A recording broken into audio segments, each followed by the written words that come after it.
વલસાડમાં આવેલા નેશનલ સ્કૂલના ગ્રાઉન્ડ ખાતે ઈદની નમાઝ અદા કરાઈ। સિટી પીએસઆઈ એબી ગોહિલ ઉપસ્થિત રહ્યા અને શુભકામનાઓ પાઠવી। શનિવારના 7:30 કલાકે યોજાયેલી ઈદની નમાઝની વિગત મુજબ આજરોજ સમગ્ર વિશ્વમાં મુસ્લિમ બિરાદરો દ્વારા ઈદ પર્વની ઉજવણી કરવામાં આવી રહી છે। ત્યારે વહેલી સવારે મુસ્લિમ બિરાદરો દ્વારા ઈદગાહ ખાતે ઈદની નમાઝ અદા કરવામાં આવી હતી। વલસાડ ખાતે પણ આવેલા નેશનલ સ્કૂલના ગ્રાઉન્ડમાં મુસ્લિમ બિરાદરો દ્વારા ઈદની નમાઝ અદા કર્યા બાદ એકબીજાને ગળે મળી ઈદ પર્વની શુભકામનાઓ પાઠવી હતી।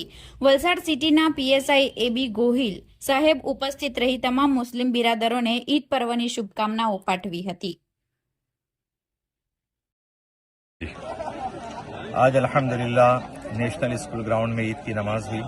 सभी मुस्लिम भाई यहाँ पर आए और पुलिस डिपार्टमेंट की तरफ से भी ऑफिसर सब यहाँ पे मौजूद थे।